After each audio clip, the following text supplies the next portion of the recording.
Ana betul ana tengok pengalaman ana. Orang yang datang masjid dengan orang datang masjid, rumah tangga dia berbeza. Kebahagiaan dia, ketenangan dia, keseronokan dia. Orang datang masjid ni, rumah tangga ni insya-Allah dipelihara oleh Allah. Sebab apa? Hari-hari dia ambil rahmat Allah balik. Kan? Kongsikan dengan keluarga dia. Yang tak pergi tak kongsi. Kan? Jumpa tepi jalan je. Masalah apa khabar? Baik. Dapatlah sikit sepih-sepih tu kan. Yang betul-betul solid daripada Allah tu dia tak dapat.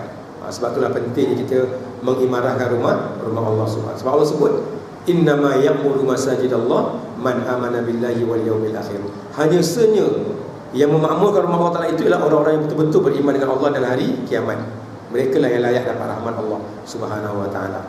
Yang lain tu dapat sikit lah, sipi-sipi je. Yang kelima, memperoleh kurniaan hebat daripada Allah Subhanahu wa ta'ala. Dia akan terkejut nanti bila Allah Ta'ala kurniakan kurniaan hebat. Di dunia dia dapat, dan lebih hebat lagi di akhirat nanti. Itu dia orang yang termasuk dalam seruan ya ayyuhallazina amanu. Dan yang keenam, dia layak mendapat syafaat agung daripada Allah. Bukan Nabi. Nabi pun akan usaha bagi syafaat kita, tapi yang paling hebat ni ialah pertolongan syafaat daripada Allah Subhanahu wa ta'ala sendiri, yang melayakkan kita untuk masuk syurga Allah. Walaupun kita mungkin banyak dosa, kita masih kurang amal kita, tapi sebabkan kita beriman dan termasuk di kalangan orang yang diseru oleh Allah ya ayyuhallazina amanu ini, kita layak mendapat syafaat agung daripada Allah Subhanahu wa ta'ala. Dia panggil syafaat al-uzma, syafaat yang paling hebat, yang paling besar daripada Allah Subhanahu wa ta'ala, yang melayakkan dia untuk terus masuk syurga Allah Subhanahu wa ta'ala tanpa hisab, insya-Allah. Jadi inilah 6 kelebihan orang yang termasuk dalam seruan Allah ya ayyuhallazina amanu. Okey, sikit lagi keterangan dan penjelasan ayat 18 hingga 21. Okey. Melalui ayat 18 ini Allah menyeru orang-orang yang beriman supaya bertakwa dan hanya takut kepada-Nya. Ya ayyuhallazina amanu, wahai orang yang beriman, ittaqullah. Maknanya kamu naklah bertakwa hanya kepada Allah Subhanahu wa ta'ala, serta berharap ar-raja dan bimbang al-khauf kepada Allah Subhanahu wa ta'ala dalam melaksanakan segala perintah kewajipan dan menjauhi larangan dia. Jadi dalam kita bertakwa itu ada dua sifat lain, ar-raja dengan al-khauf. Kita dah biasa dengar kan? Bila kita bertakwa kepada Allah, ada dua sifat yang mengiringinya. Bila kita bertakwa, maknanya bila kita buat apa yang Allah suruh, kita ada harapan, ya Allah, terimalah apa yang aku buat ini ya Allah. Sembahyang kita, tutup aurat kita, kita buat baik dengan suami, kita berbakti pada isteri kita, kita bagi nafkah anak kita, kita berbaik dengan jiran, dengan kawan. Kan kita melaksanakan hukum Allah, kita berpolitik cara Islam. Sebenarnya kita mengharapkan penerimaan Allah Subhanahu wa ta'ala, bukan kerana nak menang pilihan raya. Betul tak? Ada orang dia berjuang sebab nak menang pilihan raya. Tak, kita berjuang semata-mata mengharapkan penerimaan Allah Subhanahu wa ta'ala. Menang tak menang tu kerja Allah, kita berusaha je, kan? Dan bimbang, dan yang keduanya sifat bimbang. Bimbang, takut-takut apa yang kita buat ini tidak diterima oleh Allah Subhanahu wa ta'ala. Kan kita semayang daripada dulu lagi, daripada umur 11 tahun lagi semayang. Takut-takut Allah tak terima semayang kita. Rupa-rupanya sebab apa? Adanya unsur-unsur riak, unsur-unsur tidak ikhlas kepada Allah Subhanahu wa ta'ala. Datang suruh ni pun sebab dah bencin, dah bawahnya. Rajin datang suruh, dah bencin, tak ada benda pun nak buat. Dulu bila arnab, semangat juga. Arnab semua mati, biar aku bersuruh je lah. Astagfirullah. Kalau tak mati searnab, aku bela lagi, kan? Tak apalah, aku cuba bela kambing pula. Kalau berjaya, tak disuruh lah, aku bela kambing pula. Astagfirullah. Kan sekarang ramai orang bela kambing kan? Semangat pula bela kambing. Hari kita tengok kat Ceras tu, bela rusa. Punya banyak. Saya lalu baru ni seekor tak ada dah. Kena penyakit dah tu, habis mati semua. Ataupun dipindah tempat lain. Kan ada kat kita nak pergi daripada Ceras nak pergi ke Ulangan tu, naiklah bukit tu kan, belah kiri tu kan, penuh rusa dulu. Saya pergi baru nak beli, tak ada dah. Tinggal dia punya tu je, tempat-tempat teduh dia je, dapur je, kan? Agak gagal lah tu. Ataupun kena saman ke apa kan, mengada-ngada lah kau belok sini, kan? Dah tak boleh, tak tahulah sebab apa.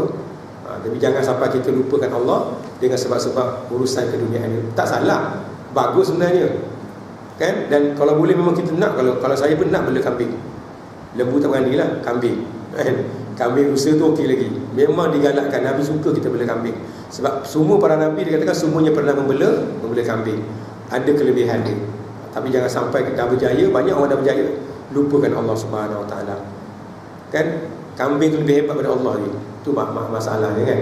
Maksudnya tidak ada ar-raja dan tidak ada al-khauf pada Allah Subhanahu wa ta'ala dalam melaksanakan segala perintah dan menjauhi larangan Allah. Sebagai penutupnya, Imam Al-Muhaimi menyatakan tujuan iman adalah agar kamu tidak terpedaya dengan sesiapa pun mengenai Allah Subhanahu Wa Taala, bertakwa kepadanya dari tergoda dengan hasutan syaitan yang sentiasa membisikkan kekufuran, sedangkan dia akan berlepas diri daripadamu di hari kiamat nanti, hari akhirat nanti. Tuan-tuan tengok apa Syekh Muhammad ni kata, tujuan kita diperintahkan untuk beriman kepada Allah. Apa tujuan dia, tuan-tuan? Apa tujuan dia kata? Tujuan dia supaya kamu tidak terpedaya dengan sesiapa pun di kalangan manusia ini mengenai Allah Subhanahu Wa Taala. Bila iman kita dah kuat, dah kental, dah bagus, dah sempurna, kita tak terpedaya dengan kata-kata manusia yang nak menyelewengkan kita daripada jalan Allah Subhanahu Wa Taala. Sebab ramai manusia yang menggunakan kepetaan dia bercakap, hujah-hujah dia berhujah, akhirnya orang yang beriman pun jadi terpesong akidah dia. Na'udzubillah. Apa yang berlaku zaman Nabi pun berlaku dah. Bila Nabi wafat je, kan kita pernah dengar kan siapa yang mengaku Nabi itu? Musailamatul Kazzab. Dia mengaku dia Nabi. Tuan-tuan tahu berapa orang yang ikut dia? Sekampung tu ikut dia dekat 40,000 orang. Pengaruh dengan dakwah dia. Antara 30 hingga 40,000. Bukan sikit. Maknanya percaya yang dia tu adalah Nabi selepas Rasulullah. Bengong betul. Kan? Zaman kita ni pun dah ada, tuan-tuan tengok. Kalau saya tunjuk video, tuan-tuan tak percaya ustaz-ustaz kan, yang ada janggut, yang pandai baca Quran, yang pandai tafsir ni, dah terpengaruh dengan Syiah. Ada gambar dia. Semayang pun dah tak macam kita dah. Allah, dia semayang pun lain. Lepas tu doa, pelik semayang apa tu? Rakaat pertama doa kunut tu dah. Kan? Astagfirullahaladzim. Sujud atas batu. Yang tak ada Nabi tak ajar benda-benda tu, dia orang tambah-tambah. Kan? Ustaz Syiah ramai sekali. Termasuklah ada 2 orang kawan saya. Kan? Dulu ustaz, sekarang dia jadi Syiah dah. Dia mana-mana ceramah dia orang tak terima dah. Kalau pasal mana ada nama dia, kena buang lah. Dia Syiah dah, ustaz tu. Kan? Nak tahu nama dia sebab tu salah kan. Bukan Syahrul lah. Dia jadi Syiah pula. Astagfirullahaladzim. Lepas tu saya dapat dengar, dia dah mula-mula dia masuk Syiah tu, dia dapat 70,000. 70,000 US dollar ke 70,000, tak tahulah Malaysia. Mula-mula tu, saat pertama dia kata dia berjanji nak sebarkan faham Syiah, dapat 70,000. Itu baru pertama. Lepas tu Syiah kata kalau you buat lagi 100,000 lebih takkan bagi. Syarat dia sebarkan akidah Syiah ni. Na'udzubillah. Kena hati-hati. Rumah dia dulu penuh kitab-kitab ahli sunnah ni, sekarang semua dia buang, semua kitab Syiah ni. Quran pun tak ada dah. Quran pun dia buang. Ustaz apa pelik sangat, gila ni ustaz, kan? Sampai nak dunia, sampai sanggup jadi macam tu, kan? Itu yang ada isteri lari tak nak, kan? Isteri faham juga. Isteri mungkin orang yang belajar agama, kan? Macam mana pula suami dia boleh terpengaruh dengan Syiah. Akhirnya isteri lagi, anak lagi. Dia tak kisah, tak apa, aku dapat kahwin muta'ah lagi. Dan ada tuan-tuan, kalau dulu, kalau kita dengar kan, masa zaman-zaman Aceh dulu, masa zaman-zaman Aceh, zaman-zaman kerajaan mana dah, memang Syiah hantar orang perempuan dia, hantar ajaran dia. Bila masuk Syiah dia, ambil 3 orang saja dia bagi kahwin muta'ah dengan orang Syiah, kan? Orang Iran, kan? Bukan kucing Iran, bukan Parsi tu, kan? Perempuan. Tuan kata kalau kucing sudah cantik dah, orang perempuan lagi lah, kan? Tapi saya tengok tak ada cantik sangat pun, kan? Cakap je, benda je, kan? Wallahualam. Okey, kan? Kerana bertakwalah kamu kepadanya daripada tergoda dengan hasutan syaitan. Yang keduanya, kata Syekh Imam Al-Muhaimi ini, berhati-hatilah kamu dengan hasutan syaitan yang sentiasa membisikkan kekufuran, berkamu kufur daripada jalan Allah, sedangkan dia akan berlepas diri daripadamu di akhirat nanti. Kamu kat dunia ni ikut dia yang manusia, kamu ikut pemimpin dunia, kamu ikut sesat daripada jalan Allah, kamu ikut cakap syaitan, di akhirat nanti dia orang lepas diri daripada kamu. Ana bari'um minkum, aku berlepas diri daripada kamu. Inni akhafullah, kan syaitan dalam Quran sebut. Kami pun takut Allah. Maksud kita kata, wahai syaitan, dulu kamu bodoh aku, kau pedaya aku, sekali tolonglah aku, kan? Aku telah dinyatakan masuk ke dalam neraka, tolonglah aku. Dia nak tolong macam mana? Aku pun takut pada Allah sekarang ni, dan aku pun akan dicampak dalam neraka. So macam mana aku nak tolong kamu? Aku berlepas diri daripada kamu. Naya kita, Allah Akbar. Masa itulah kita menyesal. Sebab kat dunia ni kita terlalu ikut sangat pengaruh manusia yang kufur ini, dan pengaruh-pengaruh syaitan dan iblis yang menyesatkan manusia. Anda tunjuk kata tuan kan, dulu anda tak tunjuk. Anda tunjuk antara contohlah ustaz yang disesatkan. Cukup sekadar tu nanti tu ingat, kita sambung nanti. Ustaz-ustaz yang disesatkan ni tunjukkan ni muka dia. Ustaz ni. Tu boleh dengar tidak?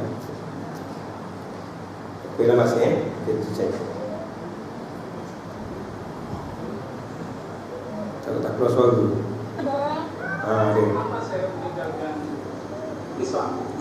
Sekali lagi Saya tinggalkan habis-habisan. Ya. Kenapa saya meninggalkan Islam? Saya tinggalkan habis-habisan. Tengok tu, ustaz tu, guru tafsir. Saya tinggalkan habis-habisan. Tak ada langsung Islam. Assalamualaikum warahmatullahi wabarakatuh. Assalamualaikum Warabbina Isa al-Masih. Tuhan bukan Allah dah. Tuhan aku ialah Isa al-Masih. Nama saya Saifuddin Ibrahim. Ya. Saya orang Bima, lahir di Bima. Orang Bima. Di Bima tak ada orang Kristen. Kalau ada Kristen pendatang. Kelas 6 SD saya baca Injil. Kemudian mama saya tahu. Kamu baca apa? Ini mah. Ini kita susinya orang Kristen. Nanti kamu jadi orang Kristen.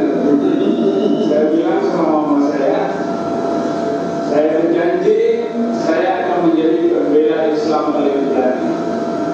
Itu janji saya. Tamat SD penasaran di mana sekolah yang mengajar. Dulu cita-cita nak jadi pembela Islam, sekarang menjadi pembela Kristian. Alhamdulillah. Okeylah, panjang ni ceramah dia dekat 2 jam. Tuan-tuan balik dulu tengok sendiri Tapi jangan terpengaruh pula. Ustaz betul lah sedekah dia mampu aku boleh suruh. Saya beritahu tu supaya kita berhati-hati. Supaya jangan terpengaruh dengan orang macam ni. Dia bercakap dengan ayat Quran, dengan hadis, tetapi berdasar kepada agama baru dia, bukan kepada agama yang benar. Nauzubillah. Wallahu a'lam wabillahi taufiq. Sedangkan terbalik tu sikit pula. Yang ini pula dulu Kristian masuk Islam, Mak Saleh. Tengok ni. Tutup lah. A couple of problems happened to me. My parents separated that year. My dog died. That was a particularly tough day. SubhanAllah. I had 2 currents in the space of 1 week. And also sadly I had a friend pass away that year. I think that year led me to sort of ask some questions along the lines of why am I here? What's the purpose of life? Why do I get up in the morning? Why do I even bother? Why don't I just sit on the couch, watch TV, Jerry Springer, whatever? And I think I started to ask questions about, the purpose of life, and that led me to start to do with the Holy Quest. Naturally, as an Aussie, the first thing I did was investigate Christianity. I had a few Christian friends, and I remember going to a church camp. It was one of the funniest camps I've ever been to in my life. Everybody was singing. I didn't know what the words were. I didn't know what they were saying. It sounded great. I had beautiful voices, but it just seemed really strange. And everybody was telling me how much God loved me, and I was thinking, God loves me? My dog died.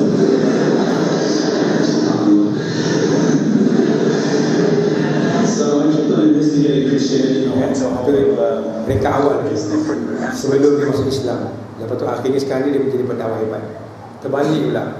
Orang yang dulunya kuat Kristian, lepas tu bertukar agama. Satu agama, masuk Hindu, masuk Buddha, masuk agama, macam-macam agama dia masuk. Last kali baru dia belajar tentang Islam. Akhirnya menjadi pendakwah hebat sekarang di Australia. Terbalik pula itulah kita tengok tuan-tuan. Sekarang ni banyak orang barat yang telah meluk agama Allah. Saya baru jumpa kawan, baru balik daripada Jepun. Sebulan lebih duduk kat Jepun. Dia kata, Ustaz, saya duduk kat masjid besar kat Tokyo tu, hari-hari orang masuk Islam, orang Jepun. Yang suasana tu tak ada kat negara kita. Ada kat negara kita, duduk kat masjid negara, hui, orang masuk Islam ada. Kan? Kita terkejut sebab orang tak datang ada. Kan, tak ramai datang sembahyang, satu sah je. Dekat Jepun, hari-hari ramai datang masuk Islam. Yang terbaru-baru ni masuk dalam TV seorang doktor perempuan, orang Jepun telah meluk agama Islam dan dia bertekad untuk menyebarkan kebenaran agama Allah Subhanahu Wa Taala. Subhanallah. Kita pula ustaz pula masuk Kristian, bengong tu ustaz ni. Kalau tuan-tuan di dalam sini apa nak buat agaknya? Kata Pak Sulaiman bagi saya ceramah sekali, tahu macam mana nak buat kan? Allah alam. Wabillahi taufiq wal hidayah. Wassalamualaikum warahmatullahi wabarakatuh.